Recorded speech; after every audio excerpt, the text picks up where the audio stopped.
Assalamualaikum warahmatullahi wabarakatuh dan selamat pagi.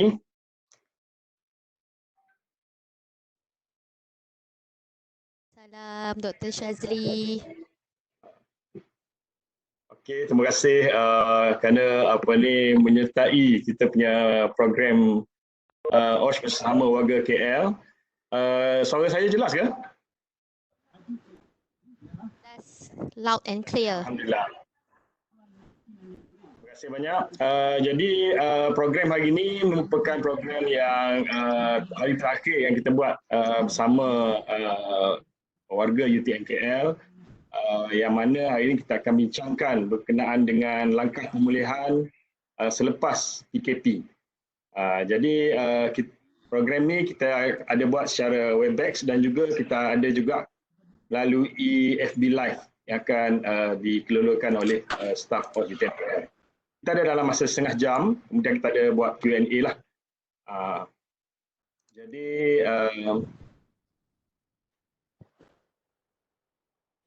sebelum kita mula sedikit pesanan berkenaan pencegahan wabak COVID 2019 ni. Jikalau kita terjumpa atau individu yang tidak mempunyai gejala apa-apa, maka still kita kena buat penjarakan sosial 1 meter dari individu tersebut. Jadi kita kena kerap basuh tangan dan pakai penutup muka, penutup mulut dan hidung. Jikalau individu yang ada gejala pernafasan bermasalah, yang ni kita kena hati-hati kerana kalaulah kita individu tu, kita kena elak mengunjungi tempat tumpuan orang ramai, kena pakai mask, kita kena tutup apabila kita bersin ataupun batuk, dan kita juga kena kerap basuh tangan sama ada guna air ataupun hand sanitizer. Paling baik adalah sebenarnya guna air saja. Dan kita kena dapatkan rawatan yang berkala. Okay. Sikit pesanan lah ni daripada kementerian lah. Okay. Saya hari ini, saya Shazli. Kepada siapa yang mungkin sertai, ni saya sebagai timbalan pengarah UTM Kuala Lumpur dan juga Razak. Okay. Sesi ini kita akan bersama-sama kita ada juga staf daripada OSH UTM Johor Bahru.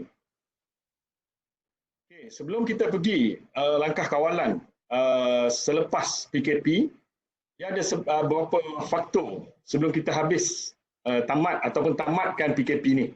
Jadi kita semua sedia maklum, PKP sekarang ni dalam fasa ketiga yang kita jangka akan habis pada 28 hari bulan.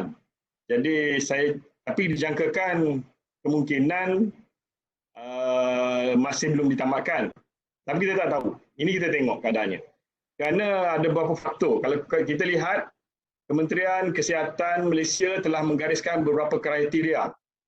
Kalau kita tengok, ada 6 untuk ditamatkan PKP.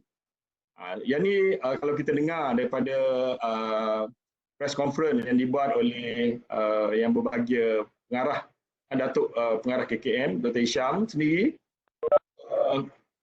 Ketua Pengarah KKM, Dr. Isham, ada 6 kriteria ni.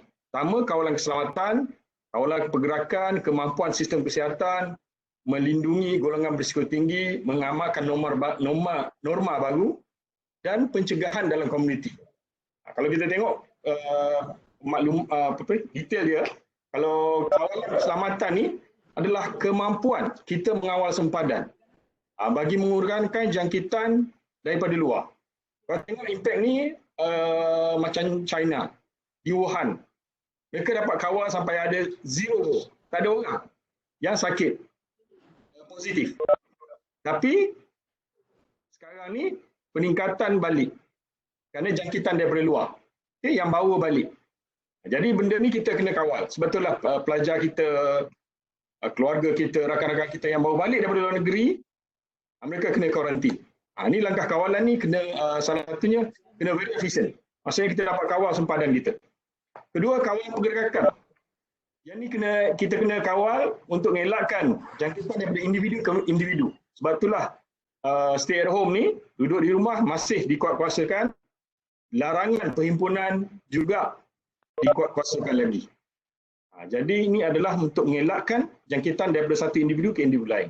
Kalau kita dapat kawal ni, tapi sekarang ni disebabkan penurunan peratusan ni dan juga permintaan daripada IPTA, ibu bapa, keluarga untuk pulang ke rumah, ke kampung. Jadi kita kena tengok.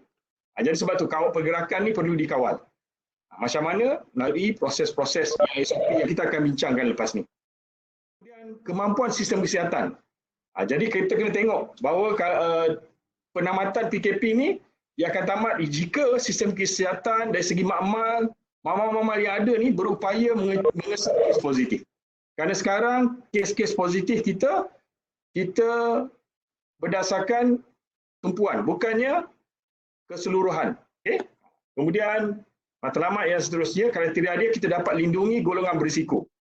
Maksudnya ward, unit perawat ICU kita mencukupi. Alhamdulillah kita dalam keadaan menurun. Tapi benda ni boleh naik sekejap saja. Ini kita boleh tengok keadaan di Singapura. Dia punya pesakit COVID dia menurun. Tapi tiba-tiba sekarang menaik kahwin Malaysia. Lebih 10,000 dah. Okay. Positif COVID. Kalau dengan nisbah dia sangat tinggi lah. Okay. Dengan negara yang kecil, dengan 10,000 sangat tinggi kan. Kemudian kita tengok mengamalkan norma baru. Ini new. Bila kita, maksudnya new normal kita akan norma baru yang kita akan amalkan dalam kehidupan harian. Stay at home ni, ini konsep virtual conference ni, penjarakan sosial, kerap mencuci tangan, elak perhimpunan, tak boleh mengunjung antara satu rumah dengan satu rumah yang lain. Ini norma baru buat masa ni. Dan bukan sekejap, dia akan ambil sedikit masa. Mungkin setahun baru dah kita akan dapat atasi ini. Jadi pencegahan komuniti. Akhir sekali kriteria kita dapat cegah komuniti. Maksudnya kita dapat kenal pasti kawasan dan langkah-langkah pencegahan dalam komuniti tersebut. Ini kesedaran awam, kesedaran umum sangat penting.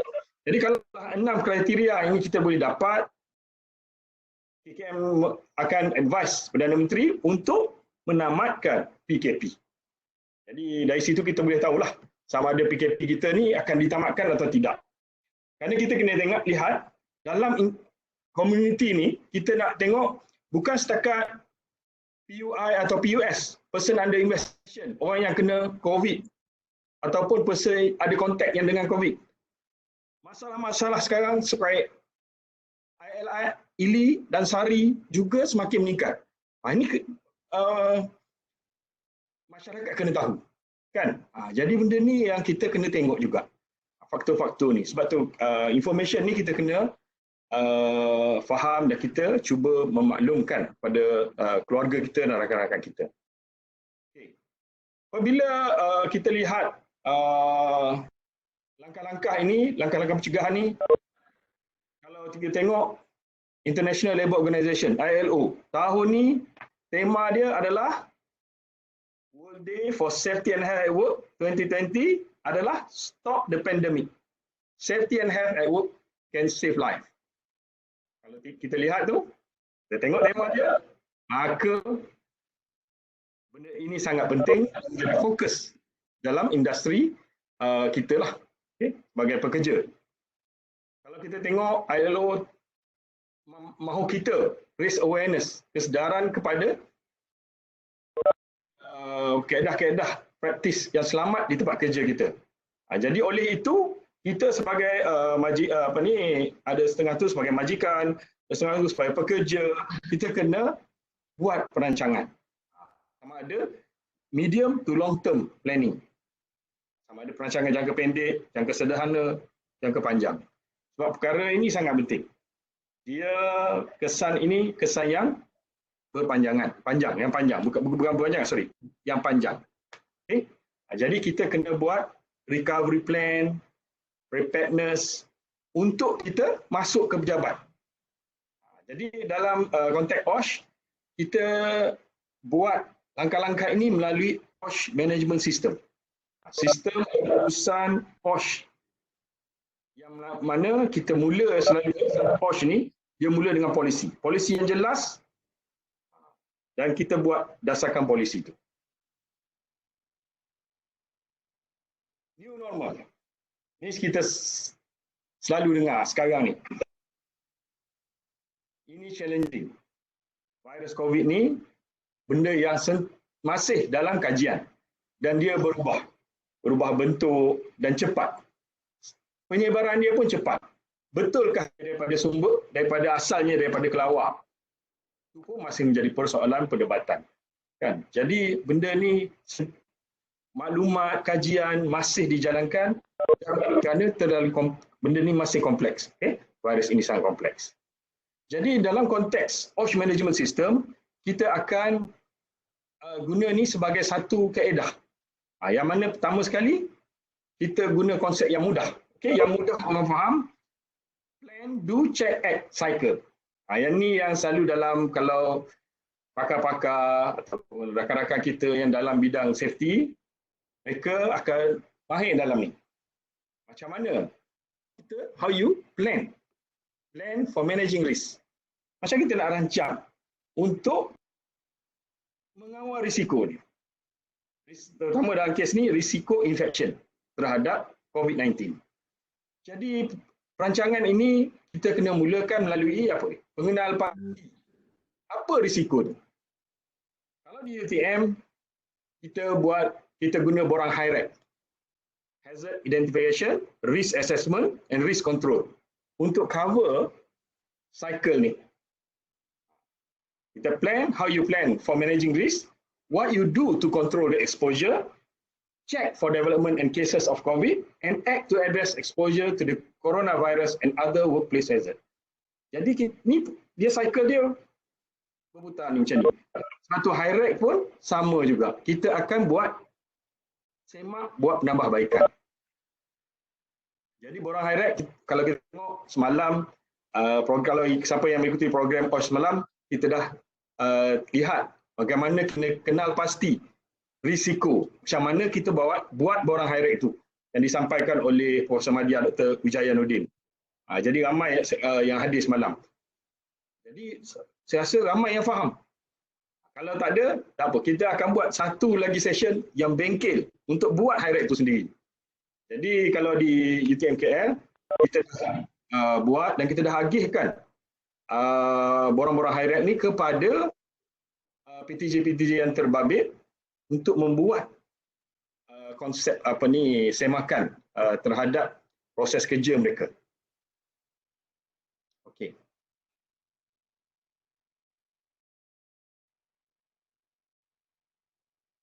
Dalam management system dia ada banyak elemen lah. Dalam konteks ni kita banyak ISO yang terbaru, ISO 45001 yang ada elemen-elemen ni. Kita tak akan bincangkan di sinilah.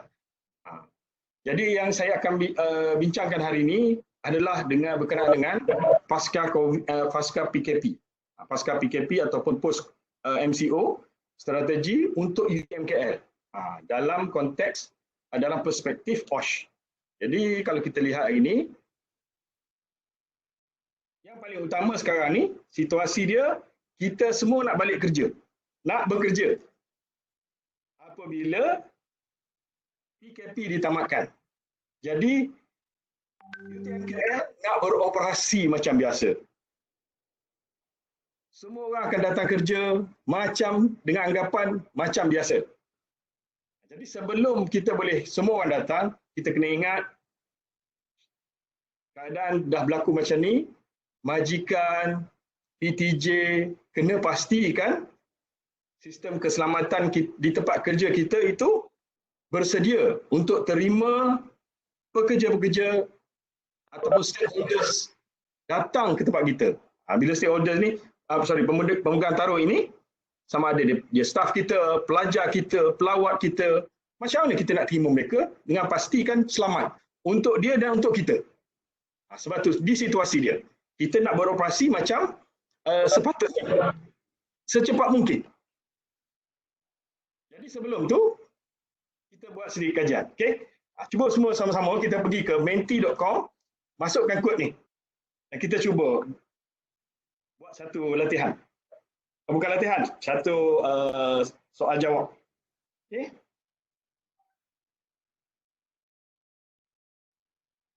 www.menti.com.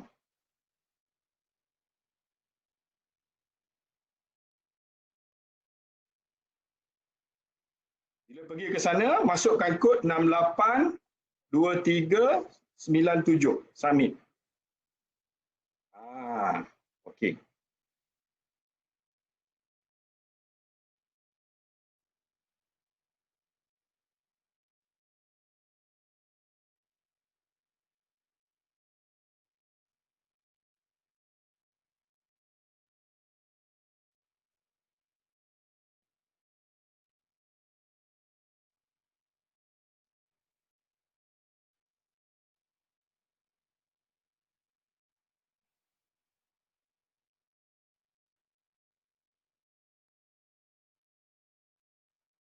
Okey. Dekat sini cuba kita jawab. Apakah yang anda mahu majikan sediakan? Sebelum anda mula datang kembali bekerja, setelah tamat perintah kawalan pergerakan. Kita masukkan. Apa yang kita nak? Sama-sama kita masukkan.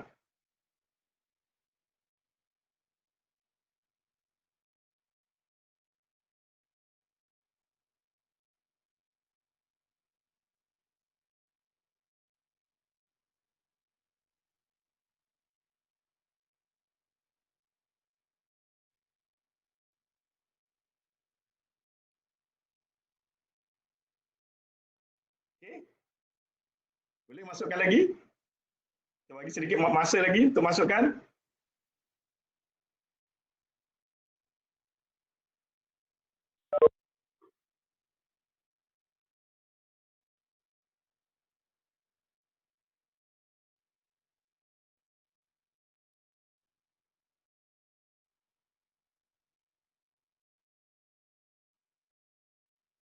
Siapa yang dah sudah boleh pergi jawab soalan yang berikutnya. Ya, boleh tekan tu.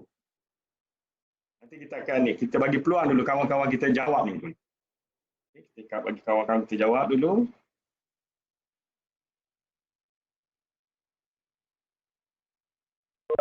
Ramai yang suka emas.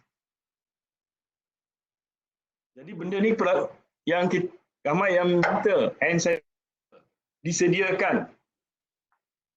Yang concern terhadap keselamatan tempat kerja. Yes, sabun yang bercukupi. SOP kerja selepas PKP. Yes. Satu benda yang betul. Data yang bersesuaian. Tempat kerja dinyah kuman. Okay. Ini antara beberapa concern kita kan yang ada dalam ni. Okay, ramai lagi kawan-kawan kita. Okay. Antara 5 ni, manakah yang menjadi keutamaan bila keutamaan kita bila bekerja selepas PKP ni? Kita jawab. Kita buat ranking. Pilih.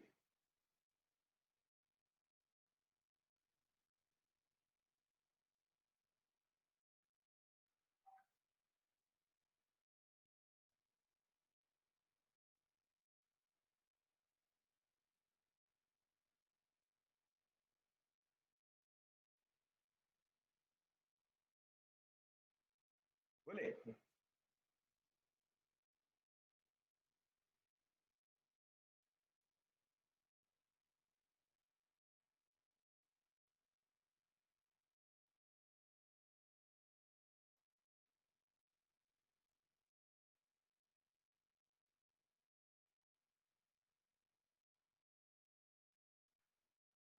Ini jawapan dia. Ramai yang jawab macam ni. Kan? Ranking. Bila kita buat ranking, inilah ranking yang kita dapat. Okey.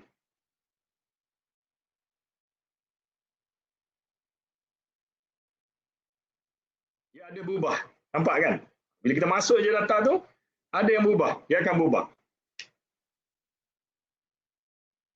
Ada bekerja dari rumah jadi jatuh nombor 5. Tadi nombor 3, nombor 4, nombor 5 dah.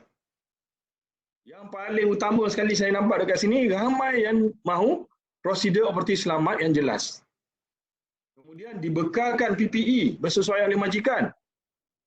Penjarakan sosial, bekerja dari rumah. Sebab apa? Kita tengok ni. Sangat menarik jawapan-jawapan saudara-saudari semua. Okay. Perkara macam ni kita boleh tengok majikan boleh dari sini kita boleh buat langkah-langkah kawalan kita. Okay. Kita kembali, kita kembali tengok balik jawapan kita tadi. Yang paling utama kita dekat sini kita nampak mask. Second, hand sanitizer. Kemudian tempat kerja, dinyah kuman, SOP kerja, keselamatan tempat kerja, SOP sementara. Nampak? Kalau kita gabung tu mungkin besarlah nilai dia. Tapi bila kita buat ranking, yang pertama sekali ramai melihat adalah prosedur operasi yang selamat. Prosedur SOP yang jelas. Kemudian kita bekalkan PPE, penjarakan sosial, bekerja dari rumah dan tempat kerja yang bersaingan dari staf yang lain. Okay. Terima kasih atas jawapan dan perkongsian semua ya. Jadi dekat sini kita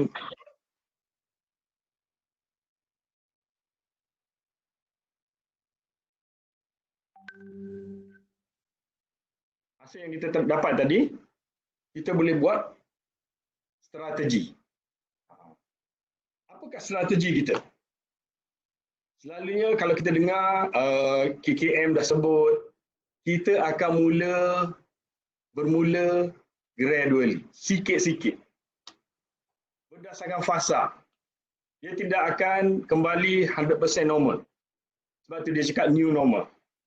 Yang masuk perjalanan, yang datang bekerja pun, industri yang dibuka pun adalah secara berkala. Okay.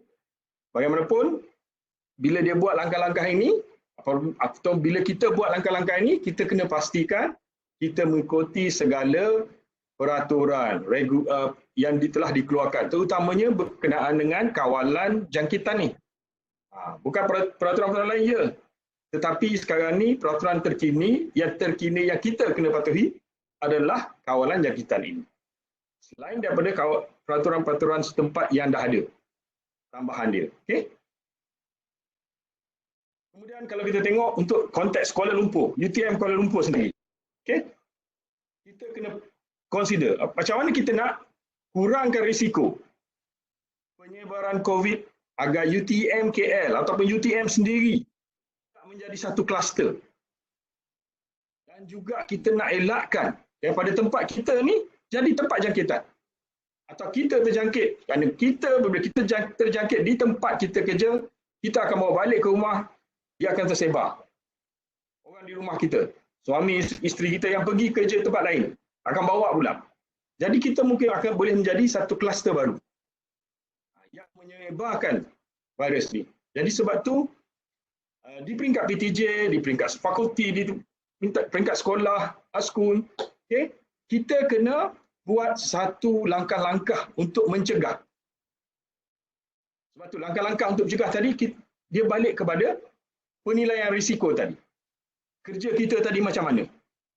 Sebab dia bergantung sepenuhnya pada kerja kita. Kemudian kita kena buat langkah-langkah tindakan, kawalan. Jikalau kita dapati pekerja kita ada simptom atau ada tanda atau berpotensi kena penyakit ini. Yang ni peringkat PTJ. Kita kena buat SOP. Samalah dengan ranking yang saudara-saudari buat tadi. Ranking pertama, SOP yang jelas. Ini peringkat PTJ kita kena buat. Kemudian peringkat JKP, UMG, peringkat tertinggi dalam UTM Kuala Lumpur, mereka perlu membuat keputusan yang cepat untuk implement SOP ataupun polisi. Polisi yang dibuat oleh ataupun SOP yang dibuat oleh PTJ ataupun unit yang berkaitan, kita perlu keputusannya cepat. Dan juga pihak pengurusan, mereka perlu komunikasi yang cepat juga. Cepat untuk mendapat kelulusan, untuk mendapat qualification, untuk dimaklum pada stakeholders. Stakeholder kita ni, pemegang taruh kita ni adalah pelajar, staff. Kita tak nak semua orang tak tahu atau buat anggapan. Yang ini penting. Jadi dua peringkat ni dia saling berkait.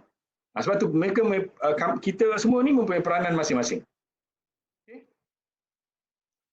Jadi kita kena ingat bahawa untuk membangunkan SOP atau protokol bukannya top management. Setiap PTJ dia punya business, dia punya tugasan dia, aktiviti dia yang unik. Hanya mereka je yang tahu. Bagaimana prosedur yang kita bangunkan, yang kita buat, mestilah berkait rapat dengan Kementerian Kesihatan Malaysia, MOH kan. Sekarang ni macam saya maklum tadi, kita nak kawal penyebaran virus ini. Kita juga pastikan kita ikut Kementerian Pendidikan. Kemudian juga kita nak pastikan bahawa akta Jabatan Keselamatan dan Kesihatan Pekerjaan, akta OSH. Dari sini apa dia? Langkah-langkah kita nak buat. Sebagai contohlah, UTM KL untuk implement good hygiene and infection control practice. Kita nak tukar budaya kerja kita yang biasa kita buat.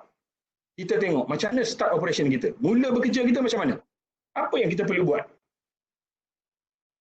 Bila kita fikir untuk merancang, kita kena start operation macam mana? Kemudian kita nak tengok macam mana kita boleh buat protection untuk staff-staff kita ni yang datang. Lepas tu macam mana kita nak pastikan tempat kerja kita ni bersedia untuk sebarang kemungkinan. Bagaimana pula ruang kita, tempat kerja kita ni yang kita ada diguna ramai oleh orang ramai. Shared facilities, dewan serbaguna, bilik seminar, bilik conference, bilik kuliah. Shared facilities, ruang makan. Macam mana kita nak buat? Macam mana kita nak buat prosedur untuk staff, untuk pelajar? Macam mana kita nak pastikan mereka tahu communication? Macam mana kita nak cakap? Macam mana kita nak uruskan tetamu, visit ataupun kontrak orang luar UTM? Macam mana kita nak terima barang? Kita tak nak barang daripada luar yang bawa virus ada dalam UTM. Kita pula jadi masa. Yang ni benda, step langkah-langkah ini kita guna tengok. Sebab tu bila kita tengok satu persatu proses kerja kita, jadi kita boleh buat SOP yang terbaik yang kita fikirkan untuk unit kita sendiri. Sebab tiap-tiap unit dia berbeza tugasan dia dan berbeza risiko yang dia akan hadapi. Okay. Kalaulah ini sebagai contoh, ini contoh saja. Gradual restart. Macam mana kita nak mula dengan ni? Sebagai contohlah, kalau kita tengok peringkat lebih besar, peringkat UTM sebagai contoh. Mungkinlah ini pejabat pendaftar, contohlah. Okay. Dia buat strategi. Mungkin dia buat strategi, okey, stage pertama, minggu pertama yang boleh datang pejabat adalah mungkinlah admin, staff dengan services. Maksudnya admin dia boleh sediakan tempat, services, maksudnya kantin boleh buka, proses cleaning, sediakan tempat. Kemudian fasa kedua pula, mungkin 3-4 hari kemudian ataupun minggu kemudian, academic staff masuk. Bisnes-bisnes lain selain daripada makan, kan? Food dah ready. Sebab yang stage pertama tadi. Dan bisnes-bisnes lain, hotel kita, sekolah mula beroperasi. Ataupun asrama kita mula bersedia untuk terima kemasukan pelajar. Kita bersedia di tempat. Mungkin stage ketiga, mula postgraduate dulu, mungkin sikit. Daripada pelajar undergraduate diploma. Jadi kita boleh rancang berkala ini. Sebab kalau kita bagi satu masa, semua datang. Kita tak dapat kawal. Sebab tu kita kena mula sikit-sikit. Gradually. Okey? Kemudian, kalau kita tengok, saya tak tahulah nampak ke tak? Jelas ke sini? Propose COVID SOP. Okay, kalau tak jelas tak apa. Kita akan tengok satu-satu. Okay? Contohlah, ini contoh. Kita boleh bangunkan, boleh tambah baik lagi kan. Ini contoh saja. Okay? Sebagai contoh, kita nak start operasi. Gradual restart. Kita nak start sikit-sikit, masanya kita ambil 20% je yang boleh kerja dalam universiti. pada masa minggu pertama. Minggu kedua tambah lagi 40%. Minggu ketiga 60%. Contoh, yang boleh datang hanya staf yang sihat. Yang sakit, Universiti keluar polisi sedia ataupun PTJ sendiri, pastikan staf tu duduk di rumah, dibuat pemeriksaan kesihatan dia. Kan? Sebagai contohlah. Kemudian kita tengok, ada tak orang yang sakit, orang yang isi simptom-simptom Ili Sari tadi kan. Maksudnya restricted access pada mereka ni. Mereka ni berisiko kan. Kemudian macam mana kontraktor ni? Boleh tak dia datang terus? Tak. Siapa kontraktor yang boleh masuk dulu? Yang tak boleh masuk? Macam apa yang dia nak pakai? Kita boleh buat kawalan ini. Kemudian staf dengan student. Mungkin tak? Kalau ni UTM ataupun kita sendiri sediakan pusat kuarantin kita. Kalaulah ada staf kita balik dari luar negara, kena kuarantin 14 hari dulu. Tapi kalaulah dia terlibat atau pergi aktiviti dalam Malaysia yang mana kawasan merah, mungkin kita kena ada prosedur kita kan. Malah PKU, pusat kesayangan universiti kita kena upgrade. Ataupun kita kena bantu. Macam mana? Sebabnya mereka perlu maklum dekat kita apa langkah-langkah kawalan ataupun kecemasan yang berlaku. Prosedur staf kita datang. Macam mana kita nak buat screening dia punya temperature. Macam mana kita rekod, nak simpan data ni. Sebab bila kita nak buat tracing, data-data ni penting. Jadi benda-benda macam ni kita kena ambil kira. Shift staff kita macam mana. Kita kena tengok juga shift ni macam mana agar tidak bercampur shift dia. Sebagai contoh, kita ada kumpulan A dan kumpulan B. Kumpulan A akan bekerja waktu ni. Kumpulan B bekerja. Dia jangan campur dah kumpulan A dan B ni. Kalaulah salah satu daripada kumpulan ini terkena virus, salah seorang, maka yang lain tu kena kuarantin, maka satu kumpulan ni akan kuarantin, tinggal satu kumpulan lagi. Jadi perancangan ini kita kena pilih. Kalaulah kita boleh buat zoning kampus kita. Andai kata kawasan terbabit ada. Macam mana? Kita kena buat zoning dia supaya orang tak pergi ataupun macam mana. Tempat kerja kita. Inspiration. Social distancing. Nanti sikit-sikit lepas ni kita akan tunjuk gambar-gambar kan. Macam mana pembayaran, cashless payment ke, makanan, bukan buffet dah. Prepack. Ataupun kalau buffet pun ditutup dengan cermin. Macam di supermarket kan, ditutup cermin, kita nak diambil, letakkan dalam pinggan atau dihentikan kan. Ambil, bagi pada kita. Keadaan tu kita kena boleh fikirkan. Okay. Dan staf dengan studio prosedur, siapa yang travel, yang perlu keluar negara, kita kena buat prosedur-prosedur ini. Okay. Communication. Macam mana channel-channel untuk kita communicate. Nak bagi maklum balas, nak buat komplain, dekat mana. Benda ni memang jelaslah, kita dah ada sistem-sistem ni. Tapi kadang-kadang kita perlu ingatkan. Melalui poster, mesej, ada. Okay. Kemudian polisi penerimaan barang, penerimaan surat, penerimaan peralatan untuk pejabat, untuk makmal. Yang ni kita kena tengok balik polisi kita supaya atau SOP kita dengan ada penambahbaikan. Macam mana untuk situasi COVID ini. Sebab kita tengok kan KKM yang ada buat basic protective measures against the new coronavirus. Yang ni pun dengan maklumat yang ada sekarang ni. Kalaulah virus ni dia mutate, dia satu benda yang lain, mungkin perkara-perkara ini akan berubah, bertukar, bertambah. Ini kalau kita lihat ni boleh dapat daripada website ni. Contohnya basuh tangan, kerap, ambil wuduk, satu piedah. Ini boleh inilah. Saya nak share adalah distancing at workplace. Yang ni penting. Yang ni kita kena cuba amalkan polisi batuk macam mana, benda-benda ni kita kena tengoklah. Okay? Kita kena maklum, kita kena buat dalam kita punya pejabat. Contoh, kelas, facilities. Mungkin kita kena start belajar macam ni. Masyarakat yang jauh, sosial. Walaupun pasca PKP. Kita tengok tempat kantin pun dia kena ada jarak macam kita pergi klinik sekarang ni. Dijarakkan. Ada tanda. Semua ni kita kena ambil kira sebab dia kadang ada involve cost. Walaupun nampak sikit tapi dia ada cost.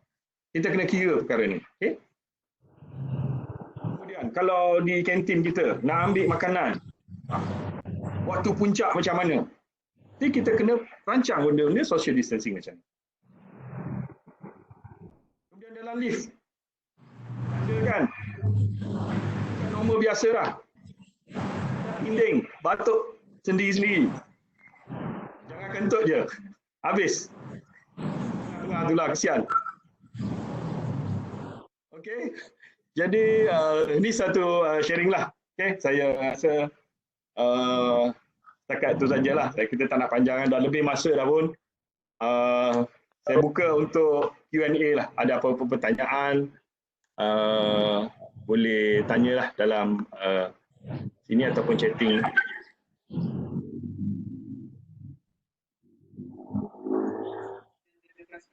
Assalamualaikum, Doktor. Waalaikumsalam. Saya nak tanya sikit, Doktor.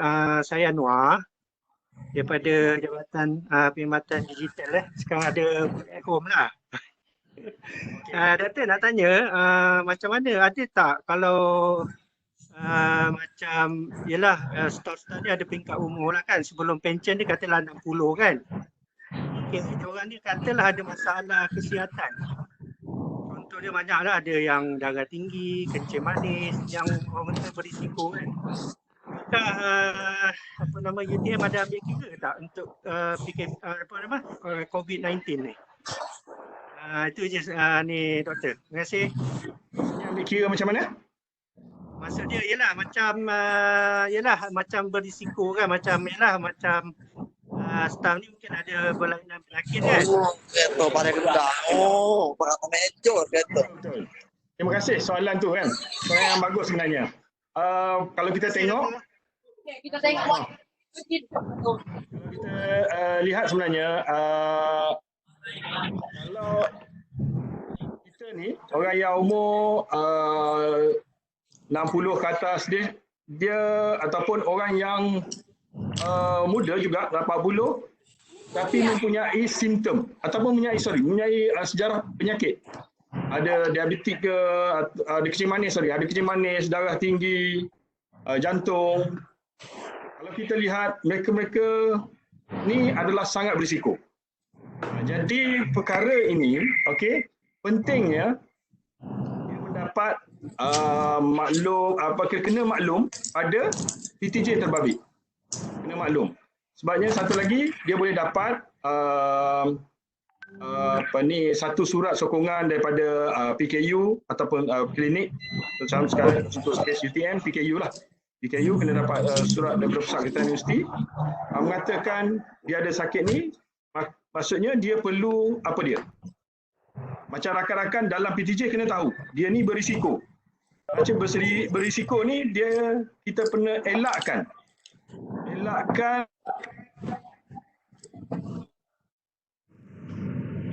yang high risk, sangat yang berisiko tinggi. Yang ni kita kena elak maksudnya. Jadi tu consideration tu atas PTJ. Sekarang ni buat masa ni mungkin universiti belum ada lagi arahan. Tapi universiti sendiri masih sedang bangunkan beberapa polisi berkenaan dengan keadaan-keadaan untuk kita rapi pasca PKP ini.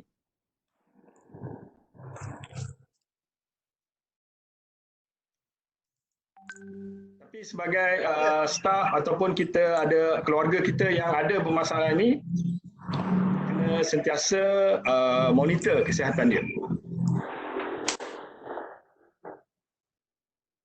Okey, ada soalan lain? Terima kasih. Kalau ada soalan di sini, tak ada apa ni, di sini boleh hubungi kami. Tak ada masalah, boleh tanya Osh selepas daripada sesi ini ataupun bila-bila pun boleh hubungi kami kerana kita sentiasa terima. Rakan-rakan daripada UTM untuk berkongsi segala permasalahan, kerusingan berkenaan dengan tempat kerja mereka. Saya rasa insyaAllah saya rasa perkara ni kita cuba tanggani, kita dengan rakan-rakan semua satu UTM, semua PTJ, kita fikirkan perkara ini agar kesetaraan tempat kerja kita ni selamat. Bukan saja untuk kita, untuk semua antara kita. Jadi sebelum saya tangguhkan kita punya ni, kami di pihak Osh ingin mengucapkan selamat menyambut Ramadan Mubarak, dan saya dan rakan-rakan daripada Osh, JP dan JKL mohon ampun dan maaf kalau ada salah silap, dan kami ini hari terakhir kita punya sesi untuk sebelum Ramadan ini. Mungkin petang ni kita ada satu perkongsian ataupun satu bual santai, okay? Tips Ramadan untuk kita hadapi bersama yang disampaikan oleh mungkin staf Osh daripada staf Osh di Kuala Lumpur, Puan Zarina, dia kongsi tips-tips. Jadi sekali lagi saya ucapkan ribuan terima kasih pada semua yang turut serta pada pagi ini. InsyaAllah kita harap dapat sedikit manfaat. Saya ingin mohon maaf salah silap semua. Okay? Kita jumpa lagi insyaAllah. Okay, Assalamualaikum warahmatullahi wabarakatuh dan salam sejahtera. Salam kata, terima kasih atas perkongsian ilmu. Selamat menyambut Ramadan. Okay. Selamat menyambut Ramadan. Stay at home. Bye semua. Okay. Salam.